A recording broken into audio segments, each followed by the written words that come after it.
Bienvenue à Mandelieu, la Napoule, avec Monsieur le maire. Merci à vous, bonsoir à vous. Bonsoir, avec plaisir. Avec nous à vos côtés, Arnaud Manzanini, qui lui est l'histoire de Mandelieu au niveau du sport. Un coup il part de Mandelieu, un coup il rentre à Mandelieu. À vélo, c'est ça? C'est tout à fait ça. Très bien, les champions sont là également. Avec Gwendoline Dodec pour le patinage de vitesse. Bonsoir. Bonsoir à vous. Vous avez vu, vous êtes bien placé, vous êtes à côté de notre Bible à nous, c'est Jérôme Armand qui est le roi du vélo, lui aussi, journaliste bien sûr à Radio Sport. Toute l'équipe est ravie d'être à Mandelieu pour les micros d'or de demain.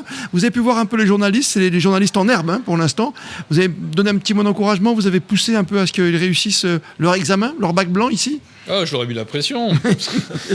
Non, mais en fait, j'ai pu voir, donc ils sont déjà pour la plupart passés, donc ils étaient soulagés, discuter un petit peu avec eux de leur sujet, et leur expliquer aussi que c'est un moment qui doit être un moment de plaisir, parce que ça marque une vie. Et c'est quelque chose après qui reste pendant toute sa carrière. On se souvient toujours de son premier grand oral et de ce que ça a donné. Oui, comme le bac, finalement. Voilà, exactement. Permis de conduire. Bon, après, on arrête là, pour les premières. Voilà, après, c'est un truc qu'on a loupé, donc on va pas revenir dessus. Mais... vous avez fait, c'est votre souhait de recevoir des journalistes en herbe, de faire autre chose? On a l'habitude des micros d'or d'hiver avec Jean-Marc Michel, où on reçoit des journalistes et des champions, les champions de l'année généralement. Là, donner vraiment un éclairage sur cette jeunesse, et puis ce métier aussi qui change, qui n'arrête pas, qui est toujours en mutation. Tout à fait. On a donné une petite teinte de saison estivale sur la Côte d'Azur, mais en fait, ça marque aussi la création d'un savoir-faire. Vous savez, on est dans à la fois quelque chose qui est notre ADN à Mandelieu. Le sport, c'est dans notre territoire, c'est dans l'histoire de la ville. On était la capitale des sports élégants au 19e siècle, donc on est vraiment grandi avec ça. Et aujourd'hui, les micros d'or, ça représente un petit peu la formation d'une nouvelle génération. Donc c'est la transmission du savoir, la transmission de la passion, et quelque part, c'est un petit peu l'âme de la ville. D'accord. Vous aussi, vous avez un peu écrit, un peu parlé dans des micros? Oui, micro souvent, mais voilà. Sport pas souvent malheureusement. Mais en sport quand même. Les sujets sont souvent beaucoup plus contrariants. Mandelieu aujourd'hui, si on devait citer un sport, c'est quoi? Parce que moi, dans mon imaginaire, j'ai encore Oxford-Cambridge, donc je suis un vieux monsieur, c'est-à-dire c'est de l'aviron. Donc vous voyez, je suis loin. Alors l'aviron, c'est vrai que c'est une des particularités de Mandelieu, parce que c'est la seule qui a un cours d'eau comme ça qui la traverse sur la Côte d'Azur. Mais Mandelieu, c'est tellement de sports dans tous les domaines que ça serait difficile de n'en citer qu'un. Et ça ferait beaucoup de contrariétés. Jérôme, c'est la Bible, je le disais, tu as travaillé. Il y a des sportifs à Mandelieu. Il y a des sportifs évidemment à Mandelieu. Sans parler du vélo, on y reviendra tout à l'heure, mais l'équipe de rugby pendant la Coupe du Monde de rugby que nous avons commentée dans les Landes, l'Angleterre s'est entraînée ici à Mandelieu. Ils n'ont pas gagné. Ils n'ont pas gagné. Ils étaient quand même en demi-finale. Ils ont été mieux que nous. Ah, ça va, on a fait exprès, on a saboté le terrain. Le bon air de Mandelieu a fait que l'Angleterre est allée jusqu'en demi-finale. C'est vrai. Il y a deux sportifs de haut niveau en athlétisme qui sont sélectionnés pour les Jeux. Tout à fait. Pas mal. Il y a du volley, enfin il y a des tas de sports sur Mandelieu qui font que Mandelieu est une ville de sport. Très bien. Et Gwendoline justement représente elle l'hiver, mais c'est pas grave, même en été. On peut tourner ici en patinage de vitesse, qu'on sait que la région va avoir les Jeux Olympiques d'hiver, qu'il y aura une patinoire à Nice. Déjà c'est intéressant pour vous aussi. Ouais, c'est ça, moi, la seule chose qui me manque aujourd'hui, c'est une patinoire dans le coin pour venir y m'y entraîner. Ouais, c'est pas simple, mais il y en aura une automatiquement aux Jeux Olympiques. On n'est pas loin. A priori, oui. A priori, oui. Qu'est-ce qui vous a poussé à venir vers Mandelieu? Pour l'occasion. Ouais. Les micros d'or, pour l'occasion. Pour votre carrière? Pour ma carrière. Oui. Je suis pas sur Mandelieu. Vous n'êtes pas sur Mandelieu, vous êtes juste pour la carrière à Mandelieu en sportif, bien sûr. Mais vous avez une tendresse pour cette ville, quelque part. J'y ai déjà passé mes vacances, mais je m'entraîne pas dans le coin. Par contre. Vous n'entraînez pas dans le coin. Je crois que vous avez une petite envie d'aller faire des petits footings que vous préparez ici dans le coin. Vous avez rencontré les journalistes depuis tout à l'heure, c'est les journalistes en herbe. Est-ce que dans votre métier, dans votre profession et surtout votre passion, vous rencontrez souvent ces... J'ai une discipline qui est quand même assez peu médiatisée, donc j'ai pas vraiment l'occasion de tomber sur cet exercice-là. Et c'est pour ça que c'est aussi intéressant de voir, c'est ça, des journalistes en herbe, de voir comment le métier évolue et moi, comment je peux y contribuer pour pouvoir mettre aussi en œuvre les sports un peu moins médiatisés. Un peu plus votre sport est moins médiatisé, bien sûr. Mais bon, c'est quand même un sport on l'a vu malheureusement, il y a beaucoup d'accidents dans votre sport, ça nous traumatise à chaque fois. Pas mal, c'est un sport extrême, beaucoup de chutes et effectivement, des fois l'accident fait aussi partie de la discipline. Oui, c'est une très très belle discipline, bien sûr. Alors, on avait reçu la jeune Tiffen qui a eu un accident au micro d'or d'hiver et qu'on salue parce que c'est une jeune fille qu'on adore et on a passé un très bon moment. Avec une autre patineuse qui est avec nous aussi, tu t'en souviens? Ah bah oui, championne olympique à Pékin, danse sur glace, Gabriela Papadakis. Oui. Mais ça c'est autre chose, ça. Et les gens adorent le patinage. On vient de la même fédération, mais nous c'est une discipline un peu différente. Un peu différente. Alors elle attend peut-être que le canal gèle ici. Non mais attends. pour venir faire du patinage. Il y travaille, monsieur le maire. Hein. Monsieur le maire, en plus, c'est vrai qu'il y a les Jeux Olympiques d'hiver. C'est anachronique, mais c'est quand même incroyable d'avoir les Jeux Olympiques d'hiver qui vont se dérouler en partie à Nice. C'est original. C'est original. Même Val d'Isère n'aura pas de Jeux Olympiques, donc c'est pas décidé. On attendra d'avoir la répartition des compétitions avant de dire qu'il y en aura sur la Côte d'Azur. Qu'est-ce que vous pratiquez comme sport, vous, ici, monsieur le maire ? À titre personnel ? Ouais. La politique.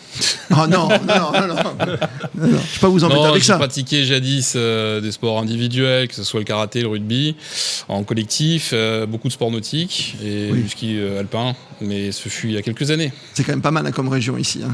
C'est une très belle... En fait, c'est la seule région, une des rares au monde où vous pouvez faire le matin de la plongeon de la planche à voile et une heure après du ski. Oui, ou en faire l'inverse, aller skier le matin puis revenir. Ou l'inverse. C'est pas mal non plus. Hein. Aussi. Et quel est le sport qui a le plus d'adeptes ici, d'adhérents ?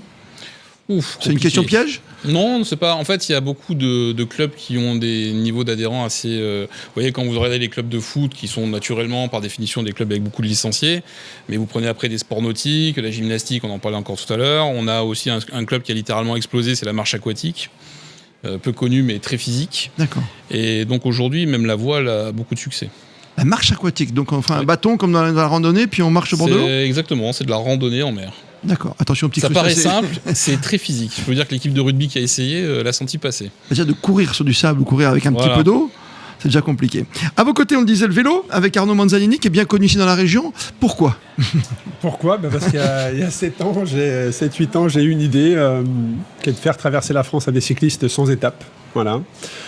Et puis la ville de Mandelieu m'a fait confiance. C'est le Cannonball aux États-Unis en voiture, hein ? Ouais, mais en fait, pour résumer cette discipline, c'est comme un chrono du Tour de France, mais qui dure 2500 km. Et la ville de Mandelieu, à ce moment-là, m'a fait confiance et a vu l'épreuve grandir, puisqu'il y a 7 ans, on était 42 au départ, et aujourd'hui, au moment où je vous parle, il y a 1310 inscrits. Il y a quand même plus de 1000 furieux qui vont suivre, quoi, c'est ça ? Alors, c'est réparti en plusieurs distances, puisqu'on a 5 distances à l'intérieur de cette épreuve, dont un 200 km d'ailleurs qui a lieu de nuit le 29 juin au départ et à l'arrivée de Mandelieu. D'accord. Mais la grande distance fait 2500 km, et cette année, il y a 250 participants qui s'élancent sur 2500 km. Mais non-stop ? Non-stop. On peut tricher, on peut prendre le train, non ? Alors, on ne peut pas tricher parce que tous les participants sont équipés d'un GPS, quoique un coureur brésilien a tenté une fois. Mais le GPS a sonné de suite, donc on l'a vite détecté. Mais terrible la technologie, parce que nous, on aurait déjà coupé le chemin, coupé la porte. Le petit fromage, monsieur le maire. On l'aurait fait. Comme en rallye, il y en a qui prenaient les petits chemins. On a un poste qui veille sur ça, oui. Non, mais c'est impressionnant quand même. C'est quoi cette envie de se dépasser aujourd'hui qui est là ? On voit bien sortir de cette fameuse zone de confort. Je pense que c'est un petit peu comme l'était le marathon il y a 10 ans. Aujourd'hui, faire un marathon, c'est plus vraiment extraordinaire, même si pour moi, ça le reste. Mais pour beaucoup de personnes, c'est un détail. Maintenant, c'est des ultra-trails, c'est l'ultra-distance, un petit peu dans tout. Et les gens veulent aller encore plus loin. Il faut que tout ça soit encadré. Mais je pense que c'est aussi un bon alignement des planètes. Très bien. Le Buckingham, c'est la même chose ou pas ? Le Buckingham, c'est des courses d'ultra-distance, un petit peu une distance plus courte. Le Buckingham, c'est 1000 km. Mais Arnaud, il est modeste. Il ne va pas dire qu'il a gagné, qu'il a fait 3 fois, c'est son inspiration. La Race Across America, la RAM, qui est une course mythique. Tu l'as gagné 2 fois. Je crois que tu es recordman français de l'épreuve. Alors, j'ai fait 3 fois. Je l'ai fait 2 fois sur le vélo et 1 fois en tant que manager d'équipe. Et en tant que manager d'équipe, effectivement, on a battu le record. Donc, c'est une épreuve qui fait 5000 km, qui consiste à traverser le continent nord-américain d'ouest en est. Mais vous n'êtes pas bien. Et effectivement, 11 jours, je crois, maximum. 12 jours. Quand on a coaché l'équipe, on a mis juste 6 jours pour faire 5000 km. Je vous laisse imaginer le nombre de kilomètres par jour. Donc, voilà, en fait, Jérôme a raison. C'est après ces participations où je me suis dit, mais c'est pas normal. C'est une épreuve qui existe depuis 43 ans aux États-Unis. Voilà. Et en France, on n'en a jamais entendu parler quasiment. Et moi, quand j'ai découvert cette épreuve, je me suis dit, mais c'est pas normal que nous, pays du Tour de France, on n'ait pas cette épreuve en France. Et c'est comme ça que l'idée est née de faire Race Across France. Et la ville de Mandelieu m'a accompagné depuis 7 ans. J'ai une idée. Alors, avec Sébastien Leroy, on va faire Mandelieu-La-Napoule. Voilà. Race Across Mandelieu. Sans assistance. On prend pas de petit moteur et tout. Non, on est guerriers. Et vous encouragez ce genre d'événement ? De toute façon, c'est quelque chose qui vous plaît ? C'est le dynamisme de votre ville que vous représentez finalement ? Oui, et puis vous savez, on aime bien changer un petit peu les habitudes, être un peu révolutionnaire dans l'âme. Et c'est vrai que quand vous l'avez bien dit, des fous furieux, parce que c'était littéralement ça, quand il est venu me voir il y a quelques années, L'ultracyclisme, au début, quand on vous en parle, vous ne situez pas bien. Il nous a montré le film de sa course aux États-Unis, on a compris ce que ça voulait dire. Et c'est vrai qu'après, c'est quand même intéressant quand vous les voyez arriver, vous dire mais il faut voir ce que c'est. C'est une épreuve ultime. Alors, ce qui est fou dans ces coureurs, c'est qu'ils sont excités à un moment de partir en disant ils ont envie parce qu'ils se sont au départ, forcément entraînés. Quand ils arrivent, ils sont tous souriants. Ils sont heureux d'avoir participé à ce genre d'épreuve. Et la première question qu'ils disent à tous les organisateurs, à Arnaud en particulier, quand est-ce que je peux me réinscrire pour la prochaine, c'est ça, Arnaud?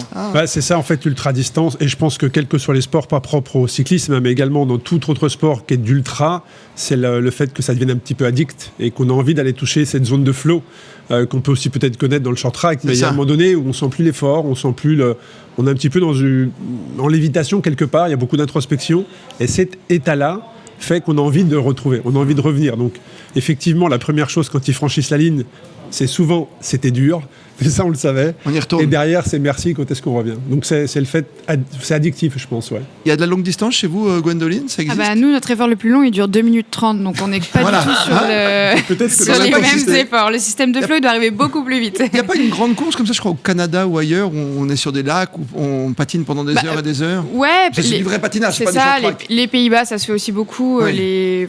C'est des pratiques un peu plus. C'est joli ça. Ouais, c'est sympa. J'ai jamais eu l'occasion de patiner sur un lac glacé encore. Je le mets dans ma bucket list. Faire confiance à la glace et au lac, quoi. C'est ça. Merci d'avoir été avec nous. Vraiment, vous nous avez fait rêver. Encore bravo pour le palmarès d'Arnaud, parce que c'est quand même quelque chose. Et avec Arnaud Manzanini, on suivra bien sûr. Vous rappelez la date ? C'est du 20 au 30 juin, donc départ à Lille le 20 juin et arrivée à Mandelieu. Les premiers, je pense, cette année, peuvent battre le record. Le 32 juin ? Non, c'est du 20 au 30, pardon, du 20 au 30. Oui. Et les premiers arriveront probablement autour du 25, donc je pense que le record devrait tomber cette année. Oui. 5 jours pour faire 2500 km. Le record, c'est 5 jours ? 5 jours et 5 heures actuellement. Ouais. Ouais. Et il devrait probablement tomber cette année si la météo est clémente. Avec Monsieur le maire, on cherche un sport à faire, tu vois, on cherche un autre défi. Alors on peut commencer par le 200, le 29 au soir, si vous le souhaitez. Mais on va en payer tout de suite, on va pas leur faire de la peine. On va trouver quelque chose, Monsieur le maire. On va s'arranger. Voilà. On va couvrir l'événement. Je précise quand même, avec sécurité, il y a des médecins, etc. Oui, tout à fait, c'est très encadré. Analyse du sommeil, etc. C'est-à-dire que les coureurs, à un moment donné, ont une obligation de s'arrêter 4 heures d'avoir 4 heures de repos toutes les 36 heures de mémoire. Alors en fait, c'est un sport très exigeant et l'effet de mode. Non, mais il y avait aussi cet effet de mode de dire je me dépasse et je fais 2 jours, 3 jours sans dormir. Nous, on a voulu. On a fait cette règle, et c'est toujours un petit peu comme ça dans la vie, c'est qu'on le fait pour une minorité de personnes. Et nous, on a mis en place cette règle pour que la majorité des gens qui ne maîtrisent pas le sommeil n'aillent pas à l'accident. Et effectivement, toutes les 36 heures, il y a cette obligation de repos contrôlée par GPS et par des médecins. Merci pour la précision, Jérôme. On va peut-être faire un petit peu de voile à Mandelieu, c'est bien. C'est mieux. C'est bien écolo, c'est mieux que le jet. Voilà, on tente. Et on peut ramer encore sur la Siagne, on peut toujours. Oui, bien sûr. Ça, c'est beau, ça. Est-ce qu'il y a des équipes de voile qui viendront, puisque le plan d'eau, c'est Marseille, évidemment. Est-ce qu'il y a des équipes de voile, à votre connaissance, qui viennent un petit peu s'entraîner pour avoir à peu près les mêmes conditions ? Oui, alors le golfe de la Napoule a une particularité, c'est qu'il offre beaucoup de scénarios de vent. Et pour l'entraînement, c'est assez idéal. Donc c'est vrai que là-dessus, on a beaucoup d'équipes, comme pour d'ailleurs le vélo, le VTT, on a beaucoup d'équipementiers mondiaux qui viennent. Il y a le Tanneron qui est pas loin, voilà. C'est ça. Et d'ailleurs, c'est aussi dans cet esprit qu'avec Arnaud, on lance cette année une nouveauté entre la France et la Suisse, entre Mandelieu et notre ville jumelle de Crans-Montana, ce qu'on appelait un nom très simple à prononcer, le Gralps. Allez-y, refaites. Ah non, mais c'est lui qui l'a inventé. En fait, c'est un alcool fort, non ? C'est la conquête du Gralps. Voilà, ça sera ça veut dire quoi, pardon, le Gralps ? Ça veut dire Gravel Across Alps, parce qu'on traverse 2 fois les Alpes pour se rendre à Crans-Montana, qui est la ville partenaire de Mandelieu. Vous savez que les planètes s'alignent toujours. Ça s'est passé il n'y a pas longtemps, c'était ce matin. Et Crans-Montana était l'une des destinations des micros d'or. Vous voyez ? Comme quoi, notre seule destination à l'extérieur, avec Jean-Marc Michel, c'est à Crans-Montana, un magnifique souvenir. Vous avez bien raison de travailler avec cette très belle région. On est plus que travailler, on est ville jumelle. Ville jumelle en plus, et jumelée. Voilà, j'ai pas vu le panneau, parce qu'en ce moment, il renverse les panneaux, donc je l'ai pas vu. Merci, monsieur le maire, d'avoir été avec nous, Sébastien Leroy. Avec plaisir. Plein de choses, Arnaud. Bonne course, en tout cas. Un grand merci à vous. 5 jours, c'est mon défi. Je peux prendre un vélo électrique Rendez-vous le 20 juin. On a le droit de tricher? Non, on n'a pas le droit toujours. On n'a pas le droit de tricher, on surveille. On va suivre vos performances, Gwendoline, à distance. Merci d'avoir été avec nous, Gwendoline Daudet. Et bon jury aussi pour les micros d'or ici. Merci de les aider, ces jeunes journalistes en herbe, pour nous succéder, tu vois. Ah bah oui, tiens, il faudrait, parce qu'on commence encore un petit peu. On est encore là. Encore un petit peu. On est encore là. Il faut encore des micros d'or d'hiver. Oui, bah oui, on va en faire quelques-uns. Des choses à faire. Merci à tous de nous avoir suivis sur Radio Sport.